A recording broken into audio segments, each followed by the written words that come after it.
eastern part of India, called Seven Sisters. They are landlocked country, landlocked region of India. They have no way to reach out to the ocean. We are the only guardian of the ocean for all this region. So this opens up a huge possibility. So this could be an extension of the Chinese economy. Build things, produce things, market things, bring things to China, bring it out to the whole rest of the world. That's a production house for you. So that's the opportunity we should seize and we should implement, we should get it done. Nepal has unlimited hydropower, which is a blessing. Bhutan has unlimited hydropower. That's a blessing. We can bring it to our purpose, to our setting up our factories and so on. And from Bangladesh, you can go anywhere you want because the ocean is in our backyard. So this is the opportunity that we want to take. And not necessarily it will be something you produce and sell it to the world. You can produce in Bangladesh, sell it to China too. Because it's a market which is easier, cheaper to produce it in Bangladesh, or it's easier, cheaper to produce it in China. That will be the question you'll be raising yourself. Any kind of business is okay. It could be highly technology-oriented business. It could be relocation of entire factory. That's also, it could be assembly line businesses, whatever. So this is a challenge we can take together to make it happen. That's the story that we want to discuss with you, how to make it happen, what are the impediments on the way, what needs to be done to clear up the path so that we can work together. Has his overture towards China gone to the point where he's actually literally telling them that, use us as a colony against India? I think, last week also somebody was discussing that is like Bangladesh turning into China's puppet or something. And is like it's so open out there, practically broadcasting it in surround sound that from Beijing to whispers of dead diplomacy, Yunus seems to be like speed dialing Xi Jinping while ghosting Delhi because what we are seeing right now, and since I've been following these articles since last week, it's a full-blown spin into China's arms with, of course, red flags flying high.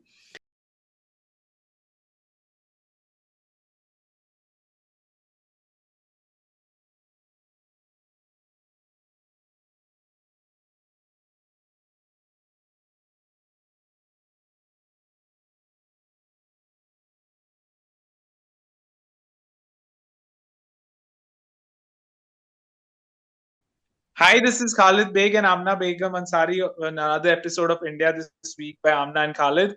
And making her debut today is Tehmeena Rizvi. Tehmeena, please could you introduce yourself to our audience? Thank you so much, Khalid. Hello, everyone. I'm Tehmeena Rizvi. I'm currently a senior fellow at Bluecraft Digital Foundation. I am a researcher by practice, and my research focuses on women, peace, and security in South Asia with a special interest in conflict, migration, and displacement. I have written extensively for First Coast, Indian Express, and Outlook on topics around Afghanistan, Pakistan, and Bangladesh, exploring how gender and geopolitics intersect in these regions. And I'm really looking forward for today's discussion. Thank you. Yes, please do look up Google Tehmeena Rizvi. She also has represented India many a times at the United Nations. And also you can read her articles on First Post and Indian Express and Outlook, and really a lot that she covers when it comes to Indian topics. So the range is huge.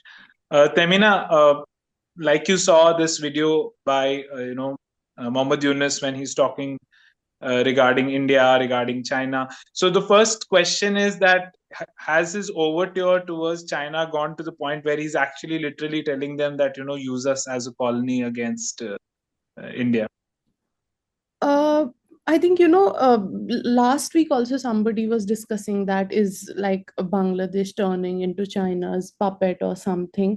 And is like it's so open out there, practically broadcasting it in surround sound that from Beijing to whispers of dead diplomacy, Yunus seems to be like speed dialing Xi Jinping while ghosting Delhi because what we are seeing right now, and since I've been following these articles since last week, it's a full-blown spin into China's arms with, of course, red flags flying high. While I think puppet state might be an overstatement, but Bangladesh's recent schemes under Muhammad Yunus suggest a deliberate shift towards China. And when Yunus also visited Beijing in March 2025, this last month, where he sought like reduced interest rates on Chinese loans and advocated for deeper economic ties, we can see that how it has been, shifting over time. On the top of that, I think China's willingness to consider easing Bangladesh's debt burden indicate a very huge reliance of Bangladesh on Beijing. And this closeness could potentially compromise Bangladesh's autonomy. And since China also has a history of leveraging economic dependencies for their strategic gains, of course, for them, strategic gains come first and other things come later. So I think, yeah, it's just India has to be very wary of the fact that how Bangladesh is going to play it around. Right. So Amna, you I'm can going ask to ask your the next question, Tehmeena, Yeah. that should we consider that did Yunus just declare economic war on India's northeast by claiming Bangladesh as the guardian of the ocean? I mean, how you see this entire statement? Uh, it's so funny. I have a joke about it that if you think of geography as a game of Monopoly, Yunus just literally pulled a get rich quick card from Beijing so that he could play on this political showmanship. And his statement claiming Bangladesh as the only guardian of the ocean isn't something which is just an economic foresight. It's a strategic play with, of course, his soft undertones of regional domination. But it gets serious when Eunice's close aide shared a map on social media, which was a which showed a very disrupted image. What we call it in research is cartographic aggression, and this concept is very interesting because it's a specific term used to describe when maps or spatial narratives are weaponized to assert territorial or political dominance. It has been used as a notorious tool in geopolitics, and even we have records of China's infamous nine dash line or Pakistan's cartographic meddling in Kashmir and POJK. But for Bangladesh, this level of spatial assertion is a new entrant on the regional conflict board because it has not like it was not there earlier. We didn't get such cartographic aggression from Bangladesh earlier. Even when we talk about policymakers or people from public policy in India, they have also started pushing back on this narrative that this is wrong, and howsoever we try to do it through social media or through other means. And in recent discussions and statements, there's a visible discomfort over Bangladesh's sudden embrace of these, mirroring China's control, diplomacy, and essentially the statement that your route and my rules. So I think such social media tactics, or what we call cartographic aggression, or such verbal sort of narratives could translate into actual policy if India doesn't check it, and it could lead to roadblocks, it could lead to diplomatic toll gates, and even worse, a perception of war, because India as a in this region, South Asia particularly, India has been seen as a country which has historically anchored the South Asian politics. But we cannot be, because of Bangladesh, we cannot be seen as the dependent player. And I think calling Bangladesh the only guardian is less about trade, and it's more about flexing soft power in a very hard way, what they're trying to do. Right.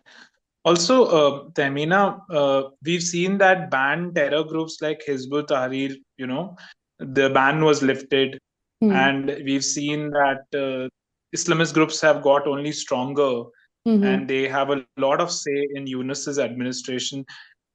How do you look at those developments? I think, yes, definitely, it's a slow burning sort of bonfire which is happening under Yunus's administration. And they are trying hard to, increase this Islamist rhetoric, sort of increasing religious conservatism. And we have, all of us have seen reports of Hindu temples being vandalized, attacks on minority communities, and the systematic intimidation of secular voices becoming very, frequent. These cases are becoming very frequent. And this isn't just about Bangladesh. This is a sort of ideological shift this region is seeing with a lot of consequences.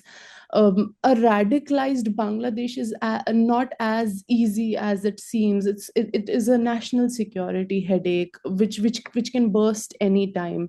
We always had, and we still have, this problem of having porous borders with Bangladesh, and on top of that we have a shared cultural heritage.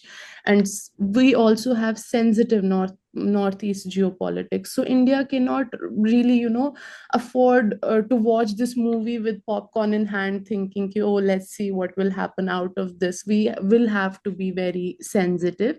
But what's even funnier is that when we talk about India, the otherwise vocal intellectuals and secular saviors we have, the same sort of South Asian thinkfluencers who go around in panels on primetime shows saying, oh, the persecution of Indian Muslims, and Indian Muslims this and Indian Muslims that. It seems that they have sort of misplaced their moral compass when it comes to the harassment of minorities in Dhaka, because it has been many months now we are seeing all of this, and nobody from these thinkfluencers or these liberal groups is talking about what's happening with the minorities.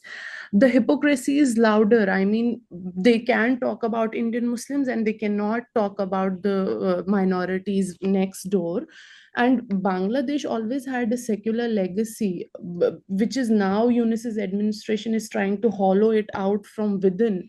And many people in India are so busy drawing out these ideological battles over what should go in textbook, or should we raise Mughals or not, should we make mandir, should we make a masjid. But they don't realize that the South Asian radicalization is like huge, and we definitely have to talk about it. I mean, I am asking a question even to you guys. Did you see anywhere on Twitter anybody talking about the radicalization in Bangladesh, saying justice for them, while they go around every day saying justice for Indian Muslims, this and that? There has been no conversation about justice for minorities in Bangladesh. Right. Yeah. To be fair to Amna, she did cover it in one of her articles in print, but then that was just Amna. No No, one I else. mean, Khalid, see, yes, but that's handful of us.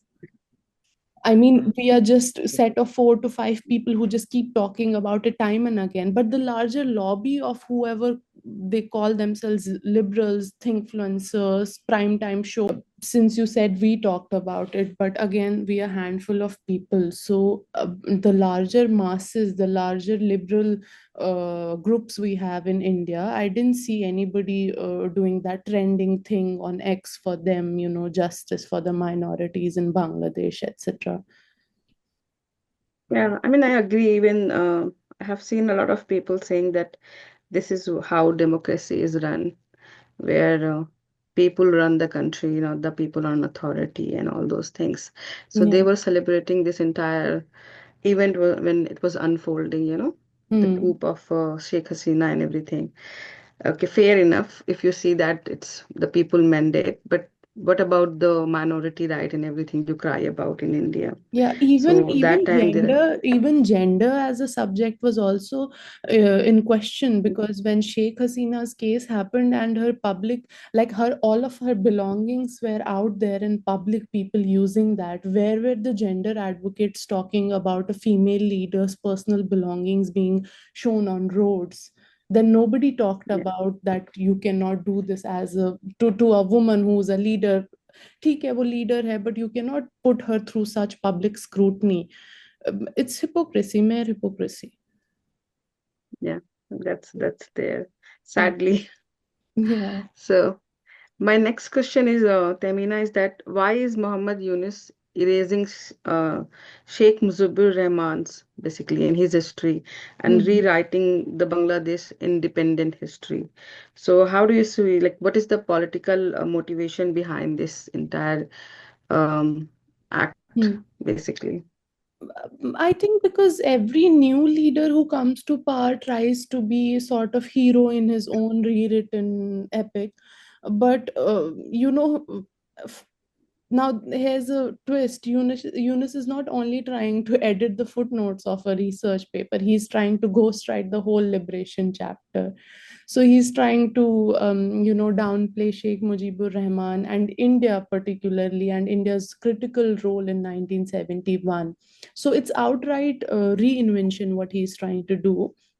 And by doing this, he's not only undermining the emotional legacy of 1971 war, but also sending a signal to larger masses that his regime wants to forge a new identity, one that is more aligned with Beijing's sort of red carpet, and recasting history to sort of legitimize new alliances is always going to land them in trouble, because if Mujibur Rahman symbolized partnership with India and people's democracy, Yunus is very keen on embodying autocratic efficiency with Chinese characteristics, and it will have larger strategic implications.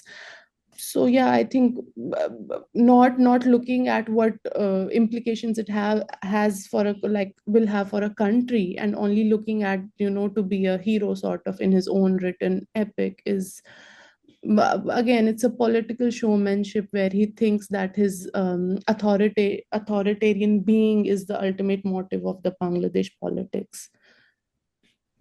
Mhm.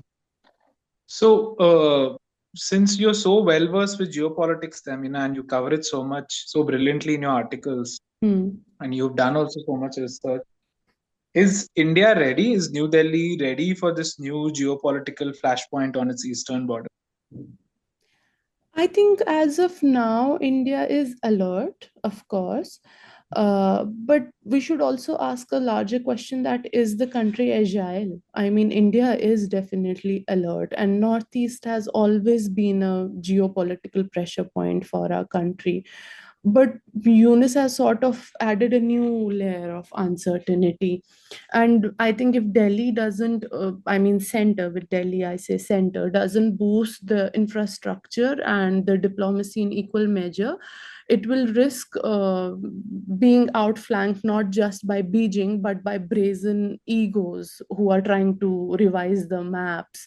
And I think India faces very different type and emerging challenges along its eastern frontier, and given also Bangladesh's recent diplomatic approaches. So I think, yeah, it's a sort of sensitive and pressure point. India has expressed concerns and also sort of sought to engage diplomatically, but the effectiveness of these measures is still very uncertain. I think we would need more proactive strategies, including, as I said, regional infrastructure to sort of reinforce diplomatic ties with other neighboring countries, since we also have one of the sensitive points as Afghanistan in South Asia. And South Asia, anyways, is a very critical sort of space. So it's very important to counterbalance Bangladesh's shifting alliances. Otherwise, we will land in a position where we will have to go really far to maintain the regional stability. Okay.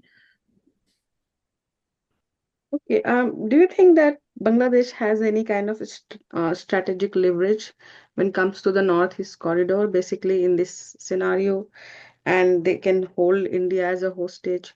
Also, like when in the Western world here, especially Mhm, European mhm, countries, when we talk mhm. about in India, so mostly they discuss India in Indo-Pacific context, like the Yeah. alternative of China. Hmm. So if we are seeing that Bangladesh is tying up with China, so how do you think the entire thing, does Bangladesh have that kind of power? Uh, Holding hostage, I think perhaps not yet, but because their usage of languages and their usage of social media, and with the rhetoric grenades like saying landlocked and maps that suddenly include Assam. So the message is clear that they're building on the leverage, and probably the leverage is also being it's built. The danger isn't that India's access is blocked. It's that Dhaka starts charging a toll at every bridge of diplomacy. Bangladesh's strategic position does not afford, it doesn't have a significant influence over access to India's northeastern states as of now. But Yunus's recent remarks probably might show an intention to capitalize on this geography, potentially, of course, using it as a leverage in bilateral dealings. He has not, of course, no actions have been taken to restrict access. But again, the rhetoric suggests a willingness to assert. It's a sort of soft power usage to assert this influence, which could complicate India's connectivity and economic plans for the region. But we can't really say it has been Bangladesh holds India's northeast hostage, not yet. Also, Tehmeena, I mean, it is very clear what's been happening, sadly, to the minorities there in the last 6 months. I mean, there are hundreds of videos. There are the most prominent and the most widely read English newspaper of Bangladesh has covered it. The prominent minority organizations have held like so many massive protests in the heart of Dhaka, right? And there have been 2,000 documented attacks on minorities just within those 2-3 weeks once the coup against Sheikh Hasina happened. Yeah. And yet, so brazen is Yunus's denial about it. So I have two questions on this. You represent India at the UN, while you know there are a lot of Western commentators, Pakistan, of course. I mean, but their motivation is well known about the atrocities on Indian Muslims, which are exaggerated to a huge extent. Why don't these issues find space in the Western, mind space? And do you think you would be able to raise it when you next time represent India at the UN? And how is Sheikh Yunus being so brazen about things which are as clear as daylight? I think when we are talking about me, and would I be able to pick up those issues? Definitely. I mean, I have until now tried not to be hypocrite about it. And when I even worked on Kashmir, Kashmir is such a sensitive landscape that everybody says that, oh, you take sides, you take either Kashmiri side, the Indian side, center side, Pakistan side. There are a lot of sides. And you can sometimes also take a Western side on Kashmir. But I've always tried to be as rational as possible in terms of talking about the people who are marginalized, in terms of talking about human rights issues. So definitely when it comes to Bangladesh, I'll pick up the issues of minorities and what has been happening there, irrespective of which community do I belong to. It's my responsibility as a human to talk about what has been going wrong. And I think when we talk about radicalization and the Western narratives around it, I've realized that the major problem with hypocrisy, of course, the Western hypocrisy as well, is that when such hate crimes rise and, all of the state shrugs into it, it signals to it is also a larger signal to radical groups that they have got a bigger room to breathe. And the reason that South Asia has always been sort of target for these things, that we have always created a vacuum for these radical groups to breathe into it, because South Asia has already enough of fault lines. Say, for example, we have conflicts around religious lines, we have ethnic conflicts, we have historical conflicts. So we do have such sensitive lines where we leave a lot of room for radical groups to breathe, and that's a bigger problem. And Westerners always have played on it, because say whatever you say, radical group is attached to Pakistan, Afghanistan, Bangladesh, or whatever. You know how Western lobbies on Western media groups play around these things. So it's a larger game. And since when we are talking about Bangladesh, the biggest problem is that the leader itself is playing a footsie with fundamentalists. We already suffer from that problem. It's like we are not finding a solution for the problem. We are not covering the wound. We are in fact giving it much air for the bacterial growth to grow around it. It's the similar thing that a leader of a country which is already going through a lot of conflicts and shifts is going footsie with fundamentalists. So it's going to backfire very bad, because Bangladesh is, since Sheikh Hasina fled the country, it has gone through a lot of shifts, and very bad, I would say it has gone into a very bad space. Okay, Amna? so yeah, I'm just going to ask this, that is the Nobel Peace Prize now shielding a dangerous populist? I think,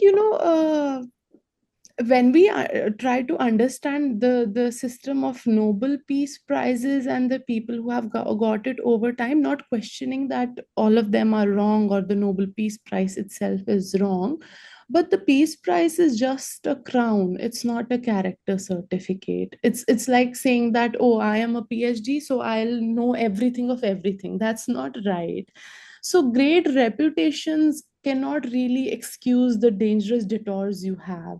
If Yunus is using that as hollow to dim the scrutiny around while he's playing geopolitics with fire, so it's not really sort of Nobel Peace Prize is not going to help him in that.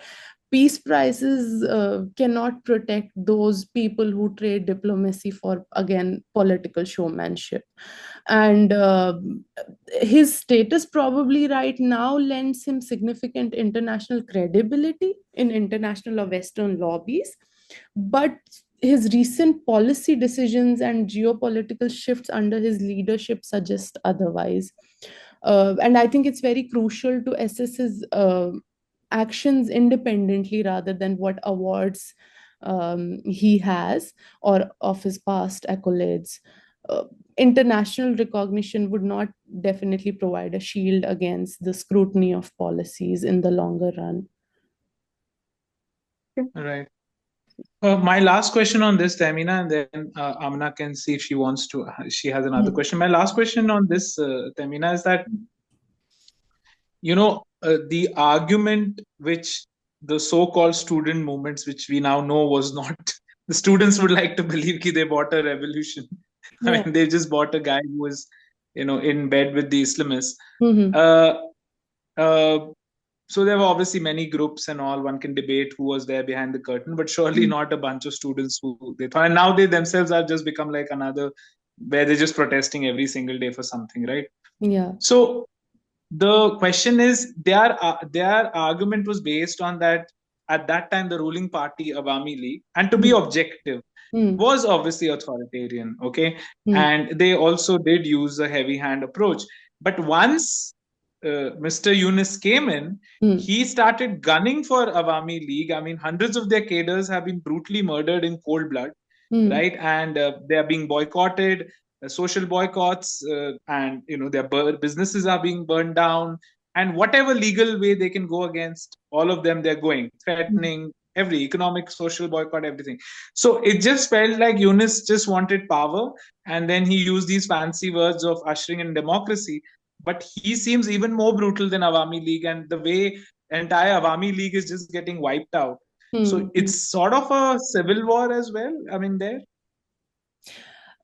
I think yes, because I would definitely agree to that what you said, because again, I've mentioned it previously as well. The whole scenario of him thinking, one, that there's a difference.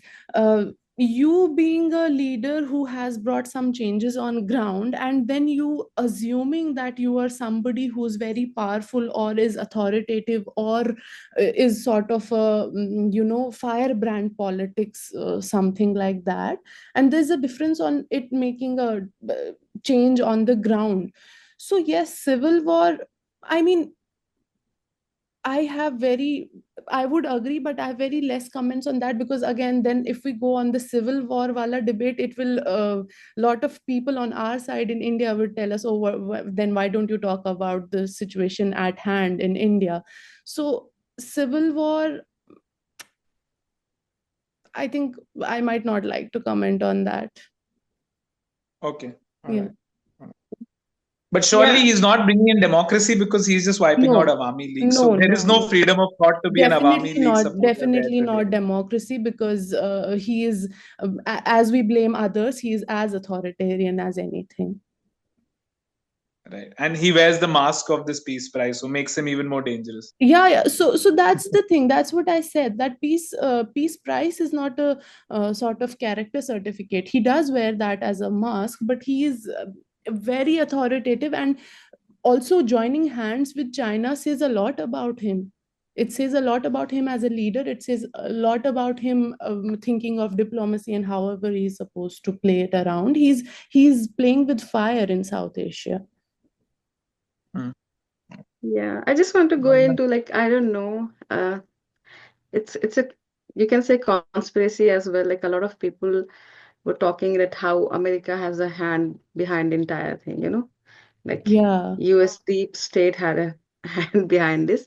I did not read anything substantial to claim that thing, but I mean, imagine if that's true, and now he's going to, with the China. So that doesn't look like if America has done anything. तो उनके हिसाब से ये play हो रहा है. Do you have anything to comment on that? Yeah, I think, it's a very easier thing to say that America or anything else has got to do with. For example, I also wrote an article on this when we were discussing that US aid, since that was in conversation, and how US aid's fundings have led to a lot of conflicts around. But then things turn up differently. Things a lot of instances follow up differently, and then some people question, oh, that might not be the case. And then again, see, if we look at all of the South Asia, then we also look at Afghanistan. People, of course, there has been a clear indication of US being involved in Afghanistan and the radicalization, and then playing with South Asian politics. But then some days Taliban in itself plays a very different role, that you start questioning that what is going wrong. There would always be countries, there would be UK, there would be US, there would be India, there would be Pakistan, which will have a back end sort of support to any conflict or the peace building. Both sides, it can be conflict, it can be peace building. But yeah, conspiracy theories have been there. It has been going around about the US aid and everything, but right now what Yunus is doing is entirely different of Western and US politics. So probably he might have got the support, like when it started, when it erupted, and Sheikh Hasina fled Bangladesh. That time it might have the support, and now it shifted to China. That could have been one of the possibility, but I think until things are not clear, we can only just speak about it. Yeah. Amna, even I wanted to come into that question you asked. At that time also that question was being asked, and my answer to that was basically, fundamentally, you can exploit something in someone जो exploit करने की चीज है, right? और वो थोड़ा escapist हो जाता है कि अमेरिका ने करवाया, तो as if people are sheeps. तो मुझे लगता है main question which sort boils of down to the Khalid average saying Bangladeshi. whatever is happening on the ground ki Allah ne karaya. Allah is responsible. And so until and unless we are not really have the responsible. proof of what is happening, who's doing who, we might keep blaming around. Exactly. So I had asked this question, and I'll again ask this question to Bangladeshis themselves. Is that it's that idea ka fight, Amna, since their liberation. 1971 is when they got. Have I got the year right? I hope so. Yeah, 1971. Right. So yeah, 71. So Yeah, and pata hai problem kya hai, Amna? Problem is there are two ideas within Bangladesh. One is Jamaat-e-Islamika, which is more tilted towards Pakistan, the Islamic Republic of Bangladesh. One is Sheikh Mujibur Rahman's the secular democracy of Bangladesh. Yeah. And lekin problem ye rahi hai ki there is not enough clarity between the two sides. Some of them want to hold on to both of them. Now you cannot have two divergent, conflicting ideas in one womb and expect ki you can, But that's balance where, both. Khalid, that's where conflicts arise from. Say, for example, when people used to talk about Kashmir, they would only earlier think कि सारे कश्मीरियों को आज़ादी चाहिए. But then we had three groups. We had pro-Indians, we had pro-Pakistanis, we had pro-freedom. So it was a very generic sort of term to look at Kashmiris कि सबको आज़ादी चाहिए. But that's what happens in conflicts, and that's how conflict erupts. I mean, there are groups, and groups have certain ideologies. There might be two, there might be three, there might be four, and four of them fighting with each other. So that's how conflicts arise.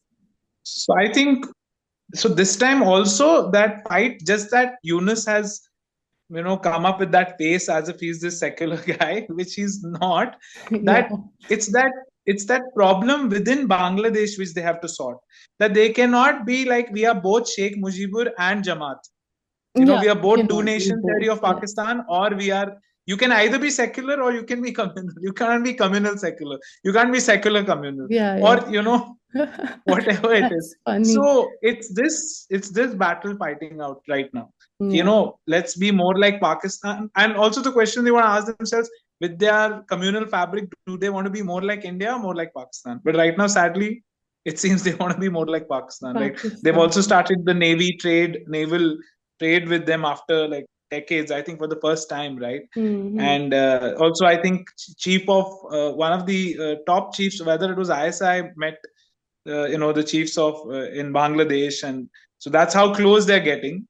And obviously, that should make us I don't know if make us as anybody countrymen more close. Anybody is noticing that South Asia politics otherwise is becoming a sort of daily soap, day by Exactly. day. Exactly. So I think, Amna, more than that, it is their fundamental fight between those who want a secular Bangladesh and those who want the Islamic Republic of Bangladesh, and then various interests will play along. But I think they have not been able to solve that. So Yeah, sadly, I mean, somehow they have forgotten their own history. कि आज़ादी लेने के लिए जो उन्होंने fight लड़ी थी और what happened, what Pakistan did with them. So there is no, I mean, even अगर पाकिस्तान ने उस बारे में कुछ बात की होती, कोई apology भी दी होती, I haven't heard of anything about that as well. So I don't understand how they're making this alliance as well. So, and what is their vision for their country? Like, are they going to make, so they have been very vocal about their Bangladeshi identity, like Bengali But culture Amna, based identity. tell me one thing. Do you really think it's a rational point of view to expect apology from Pakistan? No, but then you also have to be, as a nation, very careful about that, right? They have been lacking in lot of diplomatic ties. I mean, they have been in South Asia, particularly. Pakistan doesn't play well when it comes to diplomacy. So Yeah. So given the history, Bangladesh, okay, at least every country thinks about their national interest. So if you're thinking about their national interest, so what kind of ties you're having with this country, which has such a bad kind of history, or matlab, we don't have to even repeat about it. So even they are not considering that right now. All the hate seems to be like diverted somehow towards India for some reason.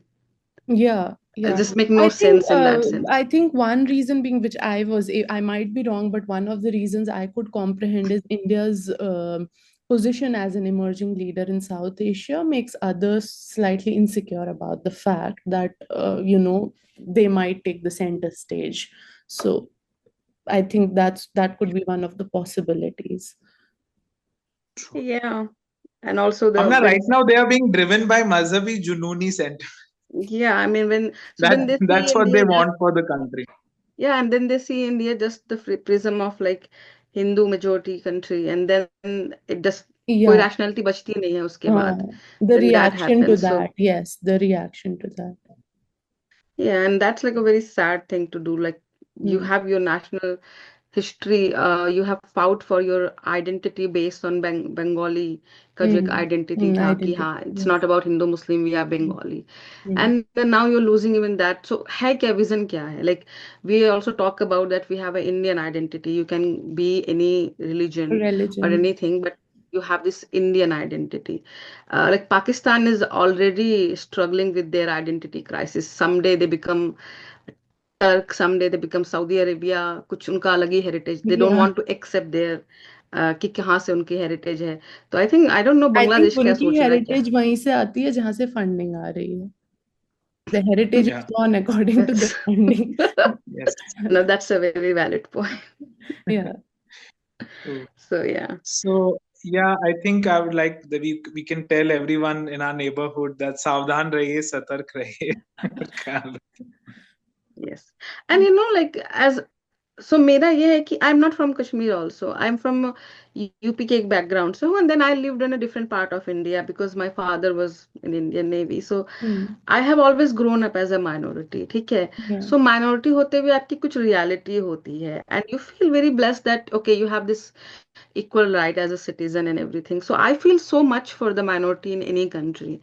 Yeah. And जब मैं देखती हूँ बांग्लादेश में या पाकिस्तान में, it's like a very, and I can't describe, it's a sad thing to see, like Yeah. an individual human being, एक family है, उनके क्या गुनाह है, सिर्फ इतना गुनाह है कि they are born Hindu or some Yeah, other born some community other and religion, they yes. don't deserve to feel this way alienated. Yeah. Mm. And it's not only कि कैसे बोलूं मैं, like society का, then okay, sometime you face discrimination in the society, but at least state का जो institution होता है, you have faith there. वहां तो मतलब आई सॉ द वीडियो जहाँ पे कि पुलिस ने ही मतलब बिल्कुल they played a certain very suspicious role and all. So you feel very very I mean I don't know how to speak about it. And okay, ठीक है, people or group have their own biases, Okay, but our then meeting will end in 10 minutes. yeah.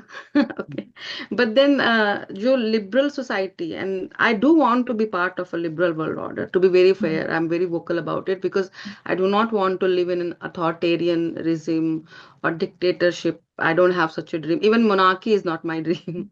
Like तो वो जब liberal world order fail होता है, जब liberal जो लोग अपने आप को बोलते हैं, जब वो फेल होते हैं, तो it's very scary because if they are failing on the principle base, they are giving this space for other power to rise and take the central stage, and which I see in the case of Bangladesh or even Pakistan. Yeah, that's Sadly. what I was saying, that whenever we create a vacuum, other groups tend to take that space. So we don't have Yeah, to make the vacuum in the first place. exactly. Right. Also, I wanted to add कि जो एक बहुत biased view आता है western media से, और जो फिर इंडिया का लेफ्टिस्ट मीडिया उस चीज को शेयर करता है, हाँ, उस चीज को अलाई करता है, which is a Himalayan lie. I'm not saying that minorities in India are like they're swimming in rivers of honey and there are no challenges or there are no instances of discrimination. But the biggest lie that has been ever sold in geopolitics is to say that the condition of minorities in Bangladesh, Pakistan, and India is the same. It's the worst in Pakistan, where they are literally surviving.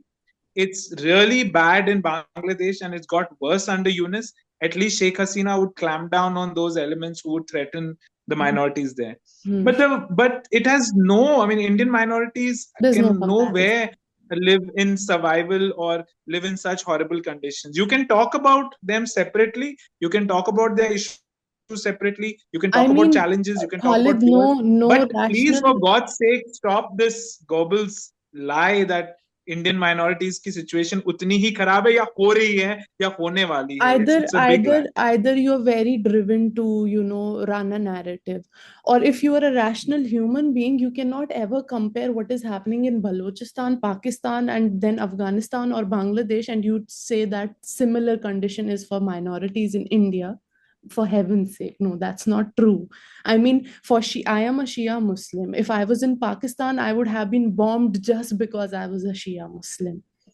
And Tehmeena that is, nobody's coming to kill me just because I'm a Shia Muslim in India. You cannot compare that situation. I think you'll have to repeat it. Your connection got disrupted. You were Yeah, talking so about I was saying that Balochistan. Your whatever connection is got disrupted. happening You'll have to in repeat. Balochistan or Afghanistan or Bangladesh, that has no comparison with minorities in India. I mean, me being a Shia Muslim, if I was in Pakistan, I would have been bombed. Only the reason is because I was born a Shia Muslim. And I am not bombed like that in India because I'm a Shia Muslim. And there is no comparison. Of course, I'm saying there would be a lot of challenges while minority navigates its space in any country, India or otherwise. But that doesn't necessarily mean that you'll draw a comparison between Shias who are being bombed and then Shias in India or Sunnis or other Muslim minorities in India.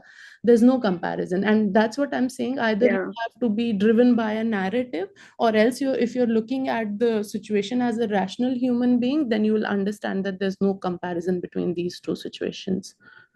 I mean, I just want to add this, like, so a lot of Hindu got persecuted in the Bangladesh because they said they were supporter of Awami League and all. Okay, I mean, let be very fair. The a very vast majority of the Indian Muslims support Congress for maybe they feel that Congress is more inclusive or उनका interest वहाँ पे save होता है.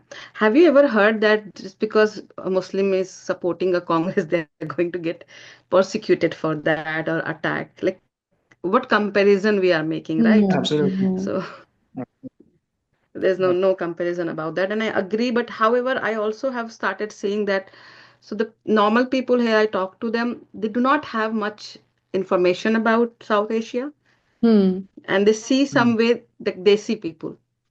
So they group them together. There's a very lack of information about the entire region, and it also comes from they're very busy in they a lot. If you talk to American, they will think that America is entire world. So that is also there.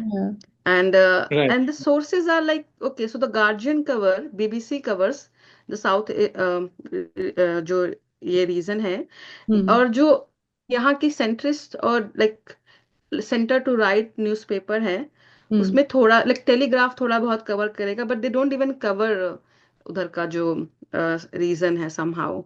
So that is also one of the reason I realize. No, And so that's what नहीं, when you even look at the media groups covering a lot of issues, say South Asia or politics or conflicts, you will lot of times in any of these outlets see that it's not objective in nature. It's very sort of driven, even with the headlines. I remember when elections were going around, there would be a lot of headlines like Modi's India did this and Muslims had this. So the headline is very, driven. It's not fact based. It's not sort of research backed. It's very, it's not objective in nature at all. So I have noticed it earlier as well. But again, as you said, America thinks they're the world, so that's why they also put themselves in the position of saying or thinking that we should tell South Asians what to do. I agree to that, yeah. And I mean, I'm so surprised the way Al Jazeera cover India. Like, इतनी सी चीज होती है, the smallest thing happens in India and it's in their newspaper, and they have resources, like काफी अच्छा content का जो quality है ना, it's like a very good, you can say, because पैसे तो है वहाँ पे. Like, you can criticize their content being biased, but you can't criticize the quality they're producing. So immediately, and then anybody who wants to read anything about India, they would Google, the first article is of Al Jazeera. So yeah, even the Guardian will come after that. Since last 20 years, there's an ongoing genocide of Muslims in India. So as Amana said, कि basically content का article के written words कचरा है, but कचरा is presented in a very fancy manner. Yeah. Even their video quality, if you see their news का video quality, it's like a very good way. So yeah, it was very lovely. I think it was lovely, Tehmeena, to have you and join us regularly. Thank you so much. Yeah, I really loved your insight. I think you should be regular on our podcast. Thank you so much. You guys should offer हम call बहुत कम me लोगों को देते हैं, and I'll be regular. बहुत खुशनसीब हो. हाँ, sure. All right, thanks then. Thank you so much. Bye.